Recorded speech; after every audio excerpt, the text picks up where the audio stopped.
Assalamualaikum. Selamat datang di channel Cerita Novika 2. Semoga hari ini teman-teman dalam keadaan sehat walafiat dan senantiasa diberikan kebahagiaan sepanjang hari. Andra adalah seorang pengamen jalanan yang menghidupi keluarga kecilnya dengan suara dan gitar usangnya. Hidup pas-pasan tak membuatnya kehilangan semangat, meski harus bernyanyi dari bis ke bis, dan dari pintu ke pintu di perkampungan demi sesuap nasi. Suatu hari, setelah turun dari sebuah bis yang tidak biasa ia tumpangi, Andra menyadari dirinya berada di sebuah perumahan asing yang belum pernah ia lihat sebelumnya. Perumahan itu tenang, bersih, dan tampak sangat rawat, namun juga terasa terlalu sunyi. Tanpa pikir panjang, ia mulai mengamen dari rumah ke rumah, dan secara mengejutkan, setiap penghuni memberinya imbalan dalam jumlah besar. Hari itu menjadi hari paling beruntung dalam hidupnya. Namun yang tak Andra sadari, di dunia nyata, ia telah menghilang selama lebih dari 3 hari. Santi, istrinya, dibalut cemas dan panik, berusaha mencari tahu keberadaan suaminya.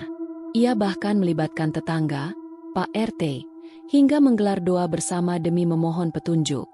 Semua orang yakin Andra telah hilang tanpa jejak, atau lebih buruk, telah meninggal. Sementara itu, Andra merasa baru 1 hari berlalu. Ketika ia mencoba keluar dari perumahan tersebut, jalan keluar tidak lagi ditemukan. Wajah-wajah penghuni rumah mulai terlihat ganjil, dan waktu seolah berhenti. Hanya setelah suara hatinya benar-benar ikhlas, dan ia menyadari arti dari nyanyian yang sesungguhnya, ia akhirnya menemukan jalan pulang. Ketika akhirnya ia tiba di rumah, ia disambut istri dan warga dengan air mata haru, dan dari sanalah Andra menyadari, ia bukan hanya mengamen untuk mencari uang, tapi telah menyanyikan lagu bagi dunia yang tak seharusnya ia datangi.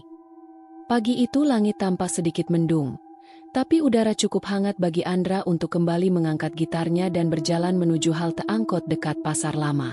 Seperti biasa, ia mengenakan jaket tipis usang yang warnanya mulai pudar, dan celana jeans blel yang bagian lututnya sudah tak sempurna lagi. Gitar reotnya ia panggul di punggung, dan di tangan kirinya tergantung kantong kecil berisi beberapa lembar uang receh dan 2 lembar uang 10 ribuan yang ia sisihkan dari hasil ngamen kemarin.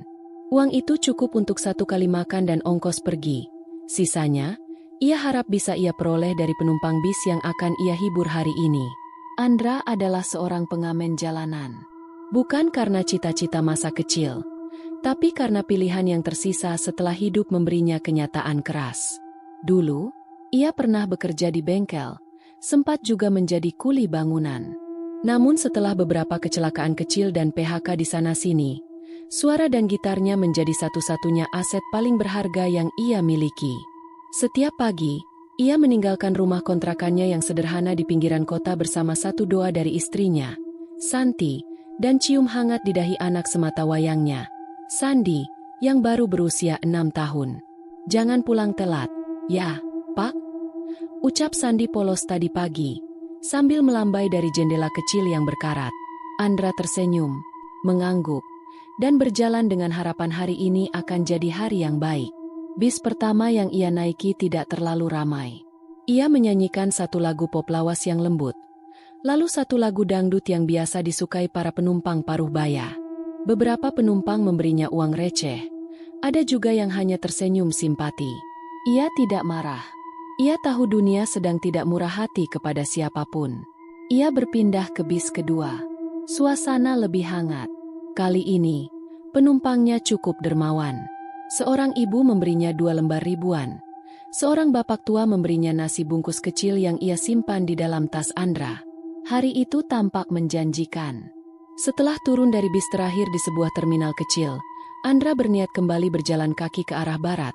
Biasanya, ia akan menumpang satu angkot terakhir untuk pulang atau mencari perumahan-perumahan di jalur yang ia kenal. Namun hari itu, entah kenapa, langkah kakinya terasa ringan ke arah berlawanan. Ia mengikuti jalan kecil yang memotong ke semacam bukit rendah, melewati deretan pohon ketapang dan semak liar yang tampak seperti tak terurus. Tapi di ujung jalan kecil itu, terbuka pemandangan yang tak biasa ia lihat. Sebuah perumahan. Deretan rumah-rumah besar, rapi, dan bersih membentang sejauh mata memandang. Jalan beraspal halus, trotoar bersih, dan pagar-pagar rumah terbuat dari besi tempa elegan. Tapi anehnya, tak ada suara, tak ada anak-anak bermain, tak ada suara televisi dari dalam rumah, tak ada suara motor lewat. Hanya sunyi. Andra berdiri terpaku sejenak. Ia mengernyit. Perumahan baru, ya? Kok bisa nggak pernah lihat sebelumnya? Gumamnya pelan. Ia menoleh ke belakang. Jalan kecil yang tadi ia lewati tampak biasa saja, tapi dari sisi manapun, Andra tak mengingat pernah ada perumahan sebesar ini di sekitaran terminal. Namun rasa penasaran dan dorongan rezeki lebih kuat daripada rasa ragu. Ia menepuk-nepuk bahu jaketnya, mengatur napas, lalu membuka tali pengikat gitar. Dengan nada pertama yang mengalun lembut dari senar tuanya, Andra mulai melangkah ke rumah pertama. Suara gitarnya bergema pelan di antara dinding-dinding rumah yang sunyi. Ia menyanyikan lagu sederhana, lagu cinta tentang rindu dan harapan, yang biasa ia dendangkan di depan toko-toko tutup. Pintu rumah pertama terbuka sedikit. Seorang wanita muda muncul, mengenakan daster putih, dan tersenyum tenang. Tanpa berkata apa-apa, ia berjalan ke pagar, menyelipkan lembaran Rp50.000 ke dalam kantong kecil di dada Andra. Andra melongo, tapi belum sempat mengucap terima kasih. Wanita itu sudah masuk lagi ke dalam rumah. Rumah berikutnya, seorang bapak paruhbaya menyerahkan selembar 100.000 dengan kepala sedikit tertunduk. "Terima kasih sudah nyanyi, enak suaranya," katanya lirih, lalu menutup pintu pelan. Andra terperangah. Rumah ketiga, keempat, kelima, semua memberi dengan jumlah yang bahkan tidak pernah ia bayangkan bisa ia dapat dalam sehari. Bahkan, salah satu rumah memberikan sebungkus roti dan sebotol minuman dingin. Namun tetap semuanya terasa terlalu diam. Andra sempat menyadari bahwa setiap penghuni rumah tidak pernah menatap langsung ke matanya. Semua bersikap baik, sopan, namun ekspresi mereka seperti kosong. Namun Andra menepis perasaan itu. Ia terlalu bahagia. Rezeki tak boleh ditolak. Hari semakin sore. Langit mulai berwarna jingga. Andra duduk di bawah pohon trembesi yang tumbuh di ujung jalan perumahan. Ia membuka kantongnya, menghitung lembar demi lembar uang yang berhasil ia kumpulkan. "Ya Allah, segini banyak," bisiknya haru. "Hampir 1 juta rupiah." Ia teringat wajah Santi. Wajah Sandi. Ia ingin segera pulang, membeli lauk enak, membawa hadiah kecil untuk anaknya. Ia berdiri, menepuk celana, mengikat lagi gitarnya, lalu mulai berjalan mencari jalan keluar. Namun ia tak tahu, langkah kakinya hari itu baru saja masuk ke tempat yang tak tercatat di peta dunia. Tempat yang tak semua pengamen bisa temukan, dan belum tentu bisa kembali darinya. Andra menyandarkan tubuhnya sejenak di bawah pohon kecil di sisi kanan jalan perumahan. Gitarnya ia letakkan di pangkuan. Kedua tangannya mengusap peluh yang membasahi pelipisnya. Meski tidak sepanas biasanya, tubuhnya terasa lebih berat. Entah karena rasa capek atau karena kegembiraan yang belum habis ia cerna. Ia menatap kantong kain kecil di sampingnya yang kini terasa menggembung. Berlembar-lembar uang tersimpan di sana. Jumlah yang biasanya ia dapat dalam seminggu, hari ini terkumpul dalam waktu tak sampai 1 sore. "Ini gila, ini luar biasa," bisiknya, lalu tertawa kecil tanpa sadar. Perumahan itu terlihat seperti lukisan. Jalan-jalan bersih, dedaunan jatuh rapi seperti disapu angin dengan sopan, dan tidak ada suara mesin, klakson, atau anak-anak bermain. Tapi bukan itu yang menarik perhatian Andra, melainkan keramahannya. Atau, setidaknya apa yang tampak seperti keramahan. Ia berdiri lagi, mengangkat gitarnya ke posisi siap. Jalanan di depannya masih panjang, dan puluhan rumah berdiri rapat dan indah dalam garis lurus. Ia memutuskan untuk menyelesaikan 1 blok lagi sebelum kembali. Rumah berikutnya memiliki pagar putih kecil. Pintu rumahnya terbuka sedikit, seperti menunggu seseorang datang. Andra memainkan intro lagu pelan, lalu mulai bernyanyi. Lagu tentang cinta ibu. Liriknya sederhana, tapi nada dan suaranya menyentuh. Ia menutup mata, menyanyikan lagu itu dengan tulus seperti biasa. Beberapa saat kemudian, pintu terbuka sepenuhnya. Seorang wanita tua keluar dengan langkah pelan. Rambutnya disanggul, mengenakan kebaya krem pucat. Wajahnya datar, namun matanya tertutup sebagian oleh bayangan dari daun pintu. Wanita itu menghampiri pagar. Tanpa berkata apa-apa, ia mengeluarkan dompet kecil dari balik bajunya, mengambil 2 lembar 100 ribuan dan menyelipkannya ke tangan Andra. "Terima kasih, nak, lagu yang indah." Suaranya berat, nyaris serak, seperti suara perempuan yang sudah terlalu lama tidak berbicara. Andra membungkuk, senyum tak bisa disembunyikan. "Terima kasih, Bu, sehat-sehat ya." Wanita itu hanya mengangguk, lalu kembali ke rumah dan menutup pintu pelan-pelan. Rumah berikutnya, seorang pemuda tinggi besar keluar, mengenakan batik coklat. Wajahnya tertutup bayangan meskipun matahari sudah mulai turun. Pemuda itu tidak bicara. Ia hanya berdiri di depan pintu, mendengarkan Andra menyanyikan satu lagu dangdut lawas, lalu memberi Andra 1 lembar uang 50 ribu tanpa ekspresi. "Wah, di sini semua orang kaya ya?" gumam Andra sambil memasukkan uang ke kantongnya. Setiap rumah ia datangi, setiap lagu ia nyanyikan, dan semua penghuni rumah memberi uang dalam jumlah besar. Tapi semakin sore, Andra mulai memperhatikan satu hal, mata mereka. Tidak satu pun dari para penghuni rumah itu menatap langsung ke wajahnya. Mereka selalu menunduk, atau jika menatap, mata mereka tampak kosong, bagai lukisan hidup. Dan suara mereka, semuanya berat, pelan, dan menyerupai gema. Seolah mereka berbicara bukan dari tenggorokan, tapi dari dalam ruang kosong yang dalam. Namun Andra tidak memikirkan itu terlalu jauh. Ia sudah kenyang dengan kebahagiaan. "Kalau setiap hari begini, aku bisa beliin sepatu baru buat Sandi. Mungkin bisa nyicil motor juga." Ia tersenyum sendiri. Tangannya makin lincah memetik senar gitarnya. Dan ia tak menyadari bahwa langit kini mulai berubah warna. Bukan jingga seperti biasa, tapi kelabu yang samar, seperti kabut tipis yang menyelimuti matahari. Saat ia menyelesaikan lagu terakhir di rumah ke-17, seseorang dari rumah itu keluar, anak kecil laki-laki. Wajahnya bulat, matanya besar, rambutnya klimis. Ia mengenakan baju putih yang terlalu besar, dan tersenyum lebar. "Boleh aku ikut nyanyi, Om?" Andra terdiam sebentar. Anak-anak biasanya malu-malu, tapi anak ini berbeda. Ia tampak terlalu tenang. "Tentu boleh," jawab Andra, meski dalam hati agak ragu. Ia memainkan lagu anak-anak sederhana. Anak itu ikut bernyanyi. Suaranya nyaring, tapi datar. Tak ada naik turun emosi. Namun ekspresinya tidak berubah. Setelah selesai, anak itu mengeluarkan koin emas kecil dari saku bajunya. "Ini buat Om Andra." Andra terkejut. "Loh, dari mana tahu nama Om?" Anak itu tidak menjawab. Ia hanya tersenyum, lalu masuk ke dalam rumahnya. Pintu tertutup pelan. Andra memandang koin emas di tangannya. Kecil, bulat, dan ada ukiran wajah seseorang di permukaannya. Beratnya tidak seperti koin mainan. Lebih solid dan hangat. Ia memasukkannya ke kantong dan memutuskan untuk mengakhiri hari itu. Langit sudah benar-benar kelabu. Suara jangkrik tak terdengar. Hanya detak langkahnya sendiri yang menemani. Andra menoleh ke arah perumahan yang kini terasa lebih sunyi. Terlalu sunyi. Namun dalam benaknya, satu hal terlintas.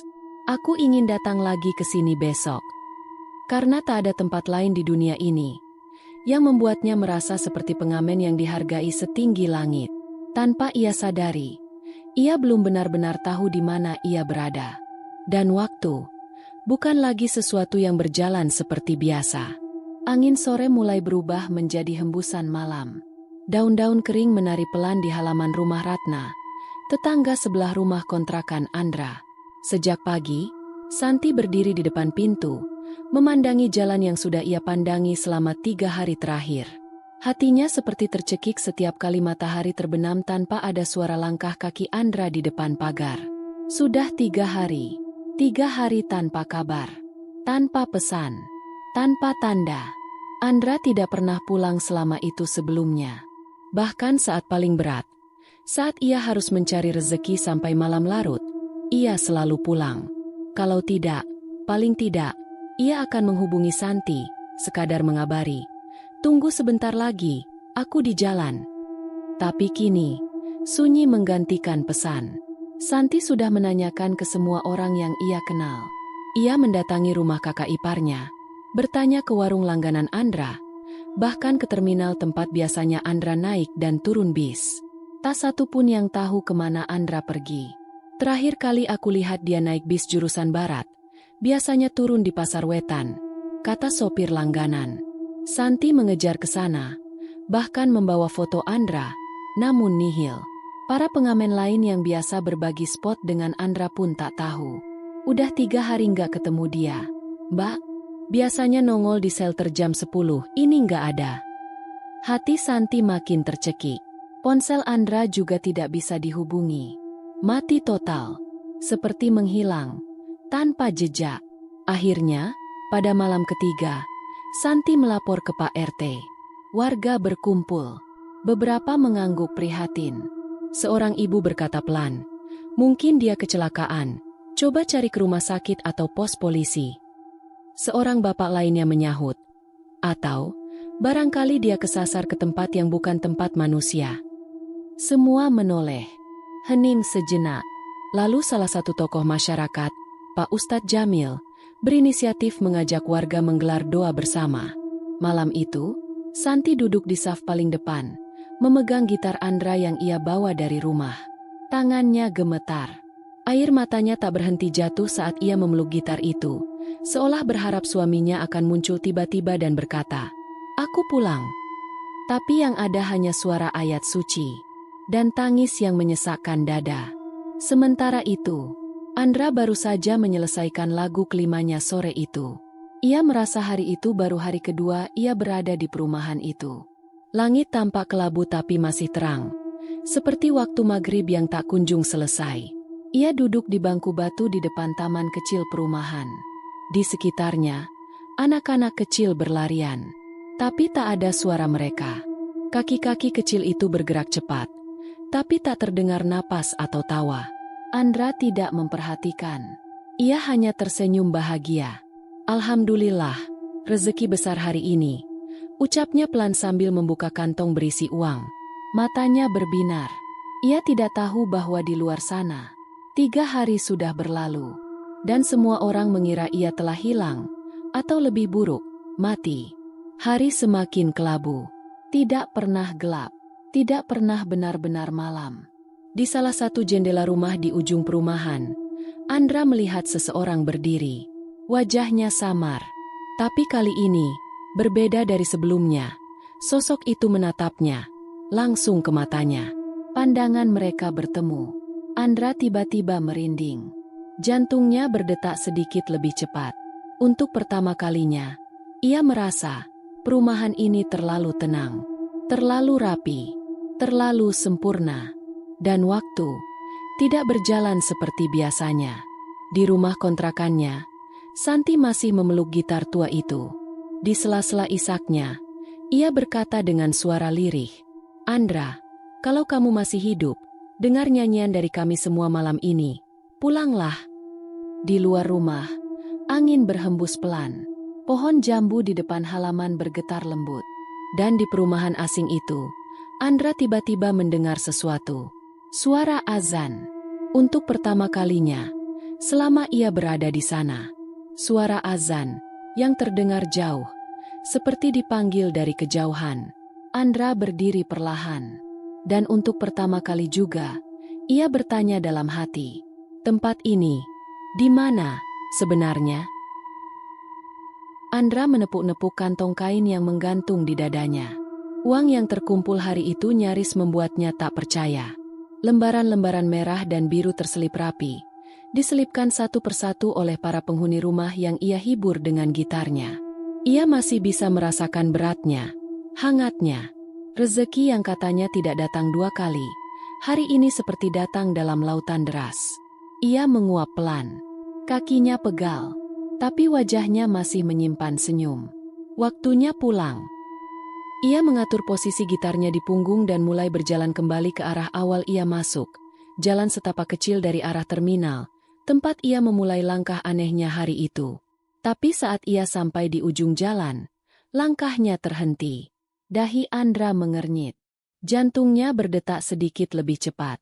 Jalan setapak itu tak ada. Yang ada hanya pagar besi tinggi dengan tanaman menjalar, seperti pagar pembatas antara perumahan dan hutan lebat. Padahal, ia yakin, sangat yakin, jalan setapak kecil itu ada di sana pagi tadi. Ia menoleh ke kiri dan kanan, mencoba mencari jalur lain. Tak ada, hanya deretan rumah. Semuanya diam, seperti mengawasinya. Andra menelan ludah. Mungkin aku salah arah. Ia menyusuri trotoar, menyusuri pinggir jalan utama perumahan, melewati rumah-rumah dengan pagar putih yang tadi memberinya rejeki. Namun setiap kali ia mencoba belok ke jalur kecil, ia kembali ke tempat yang sama. Rumah dengan pohon trembesi besar. Bangku batu tempat ia duduk tadi siang. Lampu taman yang berkelap-kelip lambat seperti kehabisan tenaga. Ia tersesat dalam tempat yang tak seharusnya membuat seseorang tersesat. Peluh mulai turun dari kening Andra. Ia mengeluarkan ponsel dari kantong jaketnya. Layarnya gelap. Ia menekan tombol power berulang kali, tapi tak ada respons. Ia mencoba menyalakan ulang. Gagal. Ia mengguncangnya. Tetap mati. Andra mulai panik. Ia mencoba berteriak. Halo? Permisi. Ada orang? Tidak ada jawaban. Hanya gema suaranya sendiri yang berbalik pelan.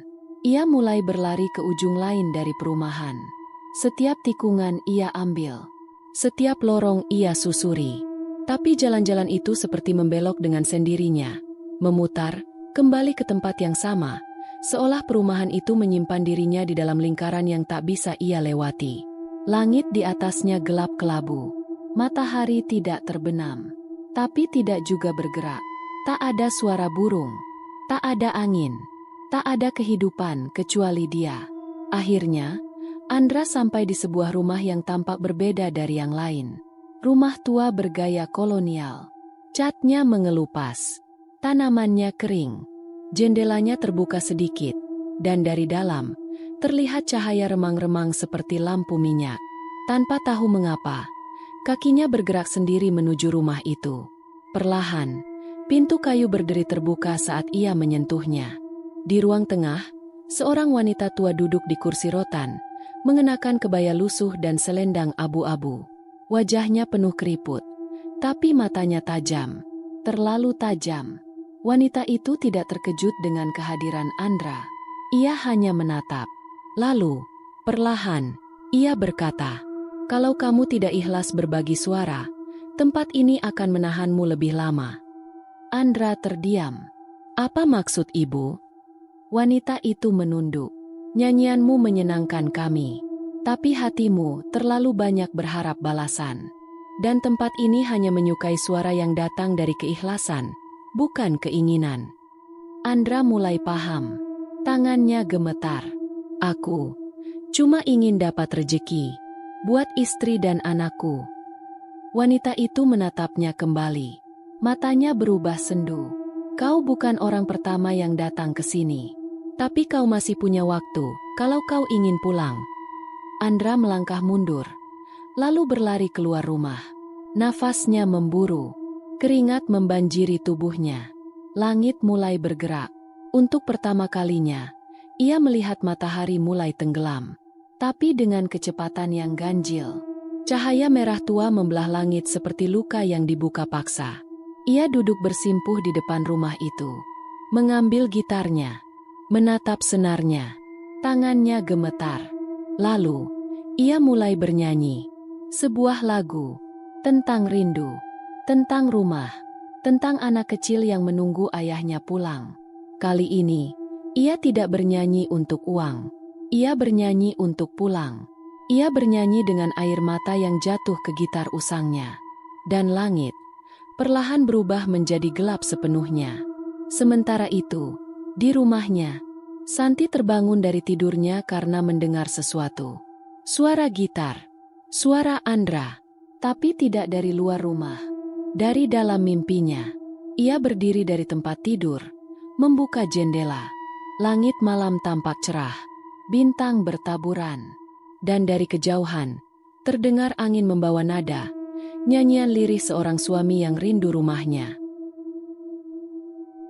Malam ketiga setelah hilangnya Andra, Santi tertidur bukan karena lelah, melainkan karena tubuhnya tak sanggup lagi menahan beban rindu dan kecemasan. Ia tidur sambil memeluk gitar tua milik suaminya. Bau kayunya, bekas lecet di senarnya, semuanya masih menyimpan aroma dan jejak lelaki yang selama ini menjadi sandaran hidupnya. Dalam tidurnya yang berat, ia bermimpi. Dalam mimpi itu, Santi melihat Andra berdiri di tengah jalan panjang yang dipenuhi kabut putih. Ia mengenakan jaket lusuhnya, menggenggam gitarnya, dan menyanyikan lagu dengan suara lirih. Di sekelilingnya, berdiri sosok-sosok samar, bukan manusia, bukan juga bayangan. Mereka hanya menonton dalam diam, dan satu persatu, menyerahkan benda-benda emas ke dalam kantong Andra. Andra tersenyum, tapi wajahnya tidak bahagia. Senyumnya seperti wajah orang yang lupa bagaimana caranya pulang. Lalu, dari jauh, Andra menoleh ke arah Santi. Matanya penuh rintihan. "Santi, panggil aku pulang." Santi terbangun dengan keringat dingin membasahi tubuhnya. Suara Andra masih terdengar menggema di telinganya. Ia terisak, mengguncang tubuh sendiri. Itu bukan mimpi biasa. Ia yakin, Andra ada di suatu tempat. Bukan di dunia ini, tapi belum benar-benar mati. Keesokan harinya, Santi menemui Pak RT dan beberapa warga yang sebelumnya ikut dalam doa bersama. Ia menceritakan mimpinya dengan gamang, penuh air mata. Pak RT termenung sejenak, lalu mengangguk. Mungkin ini saatnya kita minta bantuan seseorang yang lebih paham. Mereka pun mengunjungi Pak Tamin, seorang kakek sepuh yang dikenal sebagai tokoh bijak di desa sebelah. Ia bukan dukun, bukan juga paranormal, tapi dikenal sering membantu orang-orang yang mengalami kejadian di luar nalar. Setelah mendengar cerita Santi, Pak Tamin menutup mata dan menghela napas panjang. "Suamimu bukan hilang. Dia tersesat." "Di mana, Pak?" tanya Santi dengan suara pecah. Pak Tamin membuka matanya perlahan. "Bukan di dunia yang kita pijak. Ada tempat yang kadang muncul ketika manusia masuk ke dalam ruang yang tidak dia sadari. Dunia lain, tempat para roh dan entitas tak kasat mata. Biasanya, hanya yang hatinya sedang goyah yang bisa terseret masuk." Santi menggeleng. "Tak percaya. Andra orang baik, Pak." "Ya," jawab Pak Tamin. Tapi mungkin dalam hatinya, ada harap yang terlalu besar, ada keinginan yang terlalu kuat akan dunia. Dan tempat seperti itu, menyukai orang-orang seperti itu. Ia akan memberi semua yang diinginkan, tapi menahan tubuh dan jiwanya, sampai dia benar-benar ikhlas melepaskan. Hening, suara jangkrik siang terdengar nyaring. Pak RT yang dari tadi duduk terdiam bertanya, "Apa yang harus dilakukan?" Pak Tamin menatap Santi. "Kita harus panggil dia kembali, tapi bukan dengan teriakan. Kita butuh doa, niat, dan sesuatu yang sangat dekat dengan jiwanya." Hari itu, Santi menyiapkan dua benda yang paling erat dengan Andra, baju kerja lapangnya yang selalu ia pakai saat mengamen, dan gitar tuanya yang ia bawa sejak awal pernikahan mereka. Malam itu, warga kembali berkumpul di musola kecil dekat rumah kontrakan. Kali ini, lebih banyak orang datang. Bukan hanya karena rasa iba, tapi karena mereka merasa sesuatu yang besar sedang terjadi, dan bukan hal biasa. Pak Tamin memimpin doa. Di tengah pembacaan ayat suci, ia meletakkan gitar Andra di tengah ruangan, lalu menutupi dengan kain putih. Baju Andra ia letakkan di atasnya. Beberapa warga memejamkan mata, menahan tangis saat Santi mulai membaca doa dengan suara bergetar. Sementara itu, di dalam perumahan asing itu, Andra terduduk lemas di bangku taman yang sama. Langit kini benar-benar gelap, namun tidak seperti malam biasa. Warnanya seperti lautan tinta pekat, dan udara terasa berat. Tidak ada bintang, tidak ada bulan, hanya sepi. Ia sudah berhenti mencoba mencari jalan keluar. Tapi tiba-tiba, Angin berhembus, lembut, menyentuh wajahnya. Andra mendongak. Suara itu, suara doa, tapi bukan dari tempat ini. Dari jauh, dari sangat jauh. Lalu ia melihat sesuatu di depan taman. Gitar miliknya, tapi diselimuti cahaya. Dan di atasnya, tergantung jaket lapangnya. Suara Santi terdengar. Andra, pulanglah, kami menunggumu. Air mata Andra jatuh deras. Ia berdiri, tubuhnya lemas. Tapi ia tahu, itu jalannya pulang. Di musola, saat doa hampir selesai, kain putih yang menutupi gitar Andra bergerak sendiri. Semua warga terdiam. Santi menjerit pelan.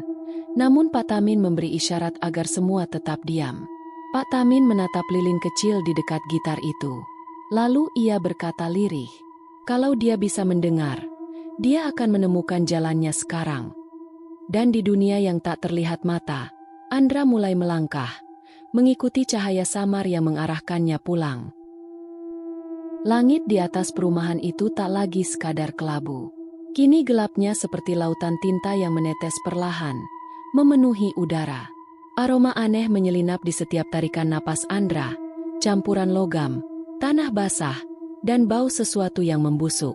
Ia berdiri goyah di tengah jalan, matanya memandangi deretan rumah yang sejak awal tampak rapi dan megah. Tapi kini, satu persatu, rumah-rumah itu berubah. Catnya mengelupas, jendelanya retak, dan atap-atapnya penuh tanaman liar yang menjuntai seperti akar-akar hidup. Dari balik kaca jendela, wajah-wajah muncul. Wajah-wajah yang tadinya sopan dan ramah, kini tampak hancur. Kulit mereka melepuh, matanya kosong, hitam legam. Sebagian bibir mereka robek, sebagian lagi tak punya bibir sama sekali. Namun semuanya menatap Andra, berdiri diam, berjajar, seolah mengantar kepergiannya, atau menahannya. Kakinya gemetar, jantungnya memukul keras. Tapi ia tahu, ini adalah saatnya. Ia mengangkat gitarnya. Tangan kanannya yang sempat bergetar, kini mantap menekan senar pertama. Dan di sanalah, di antara rumah-rumah yang membusuk dan dunia yang membisu, Andra bernyanyi. Bukan lagu cinta, bukan lagu sedih, tapi lagu sederhana. Tentang rumah kecil, seorang anak yang menunggu ayahnya pulang, dan istri yang menyeduh teh di sore hari. Lagu yang biasa ia nyanyikan hanya untuk Santi dan Sandi, saat malam-malam berat tak ada makanan tersisa di meja, tapi mereka masih bisa tertawa di bawah lampu remang. Air matanya jatuh, suaranya serak, tapi lagu itu murni, tanpa pamrih, tanpa keinginan apa-apa, selain pulang. Dan begitu bait terakhir selesai, udara berubah. Suara bisikan yang semula memenuhi seluruh perumahan, seperti desir ribuan mulut yang tak terlihat, tiba-tiba lenyap. Sunyi, benar-benar sunyi. Lalu, dari celah di antara dua rumah yang tadinya tertutup pagar besi tinggi, seberkas cahaya muncul. Jalan kecil, yang tak pernah ada sebelumnya, membuka diri, seperti retakan dalam ruang. Di ujungnya, tampak langit senja yang hangat, dan suara anak kecil memanggil, "Pak, pulang, Pak." Andra menatap ke arah suara. Ia menggenggam kantong berisi semua uang yang ia kumpulkan di perumahan itu. Tangannya gemetar.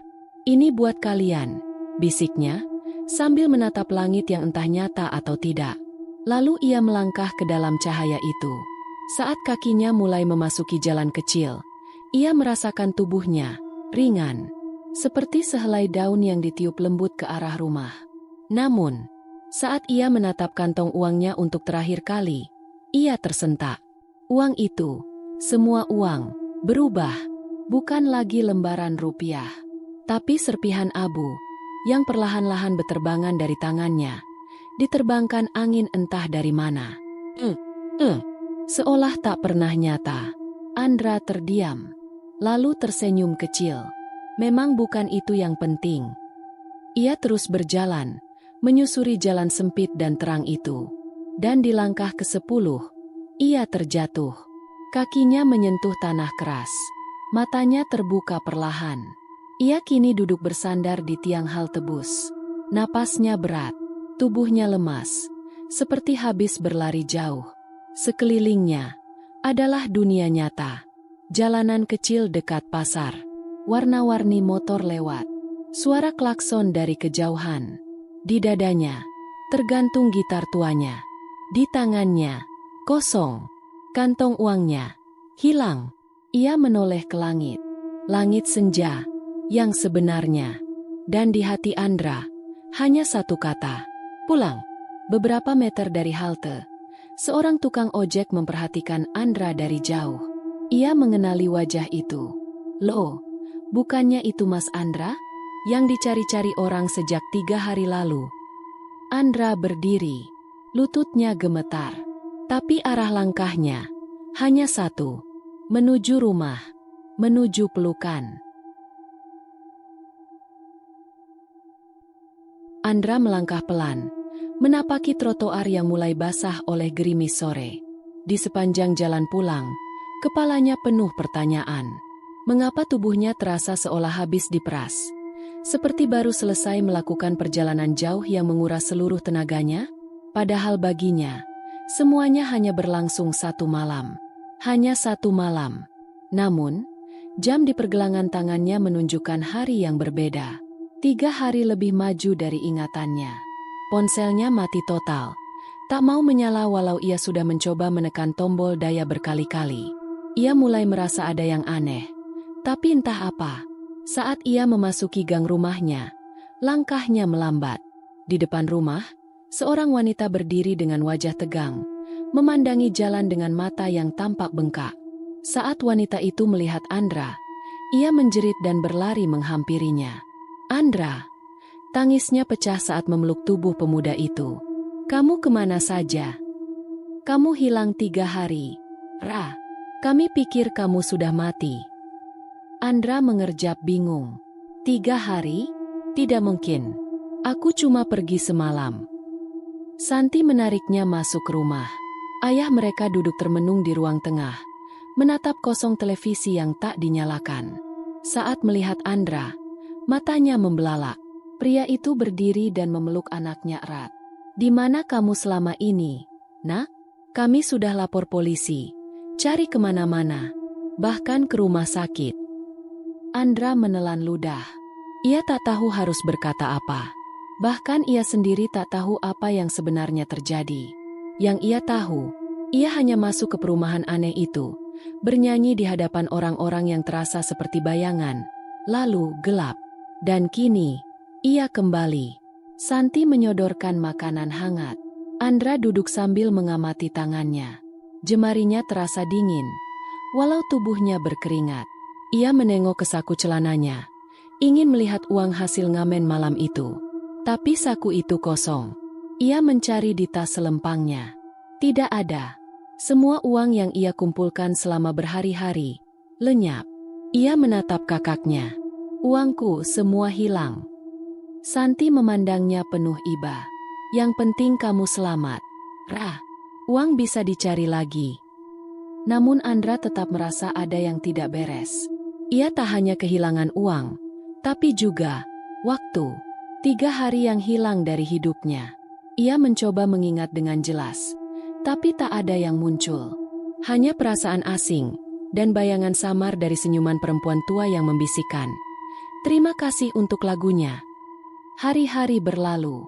Andra kembali mengamen, tapi kini dengan hati-hati. Ia hanya bermain di tempat-tempat yang sudah dikenal, terminal, taman kota, dan sesekali di pasar tradisional. Ia tak pernah lagi masuk ke gang asing atau perumahan sunyi. Santi memintanya untuk berhenti, mencari kerja lain. Tapi Andra bersikeras. Musik adalah satu-satunya yang ia punya. Namun sejak malam itu, suara gitarnya terasa berbeda. Kadang merdu, kadang sumbang, dan kadang seperti mengundang sesuatu. Pernah sekali saat ia bermain di taman, seorang anak kecil menghampirinya dan berkata, "Om, nyanyian Om kayak suara dari mimpi aku." Andra hanya tersenyum kaku. Tiap kali ia melewati daerah tempat perumahan itu, ia mencoba mencarinya lagi. Tapi tidak pernah ia temukan. Jalan yang dulu ia masuki seolah telah lenyap. Tak ada gang sempit, tak ada pagar besi tinggi, tak ada rumah-rumah bergaya Eropa tua. Yang ada hanya tembok panjang dan gudang kosong di belakangnya. Ia bertanya pada warga sekitar, tapi tak ada yang tahu tentang perumahan yang ia maksud. Beberapa bahkan bilang tempat itu sudah kosong sejak lama, tidak pernah ada pemukiman di sana. Semakin ia mencoba mencari jawaban, semakin besar lubang hitam di kepalanya. Malam-malamnya mulai dipenuhi mimpi aneh. Ia bermimpi berada di panggung besar, dikelilingi orang-orang tanpa wajah. Semua menatapnya diam-diam. Dan saat ia mulai menyanyi, suara-suara itu ikut, memantul dari dinding ke dinding, menggema seperti doa kuno yang tak pernah berhenti. Suatu malam, ketika bulan menggantung penuh di langit, Andra memutuskan untuk kembali ke tempat itu. Meski ia tahu tempat itu telah hilang, rasa penasaran dalam dirinya terlalu kuat untuk diabaikan. Ia membawa gitarnya dan mengenakan jaket lama yang masih menyimpan bau jalanan. Ketika ia sampai di jalan yang dulunya menuju ke perumahan itu, ia berhenti. Masih sama, tembok panjang dan gudang kosong. Tapi malam ini, ada sesuatu yang berbeda. Udara terasa lebih berat, dan dari kejauhan, ia mendengar suara musik samar-samar, seolah tertiup angin. Jantungnya berdegup cepat. Ia melangkah pelan, mendekati tembok. Tangan kirinya menyentuh permukaannya. Dingin. Kemudian, sebuah suara pelan terdengar di telinganya. Bukan dari arah tertentu, tapi dari dalam kepalanya sendiri. Kau kembali. Andra mundur. Panik. Tapi di saat yang sama, sekelilingnya berubah. Jalan aspal mengabur, lampu jalan padam satu persatu, dan dari balik tembok, muncul gerbang besi tinggi, terbuka perlahan tanpa suara. Gerbang yang seharusnya tidak ada. Dandra memandang ke arah gerbang, lalu menatap gitarnya. Ia tahu, mungkin ia tidak akan kembali. Tapi rasa ingin tahunya lebih besar dari rasa takut. Ia melangkah masuk, dan dunia berubah lagi. Hingga hari ini, tidak ada yang tahu kemana Andra pergi. Santi masih menunggu di rumah, berharap adiknya akan kembali membawa suara gitarnya, membawa lagu yang dulu mengisi sunyi malam mereka. Kadang, saat malam sangat sunyi, Santi bisa mendengar petikan gitar dari kejauhan. Nada yang familiar, lirik yang tak pernah selesai. Seolah Andra masih menyanyi, di tempat yang tak bisa dijangkau dunia ini. Dan tempat itu, perumahan yang tak pernah ada di peta, tetap menjadi misteri. Sebuah celah antara dunia dan kenyataan. Tidak semua tempat yang tampak indah adalah untuk kita tinggali. Ada dunia lain yang mungkin mendengar nyanyian kita. Tapi jangan berharap mereka membayarnya dengan hal yang bisa kita bawa pulang.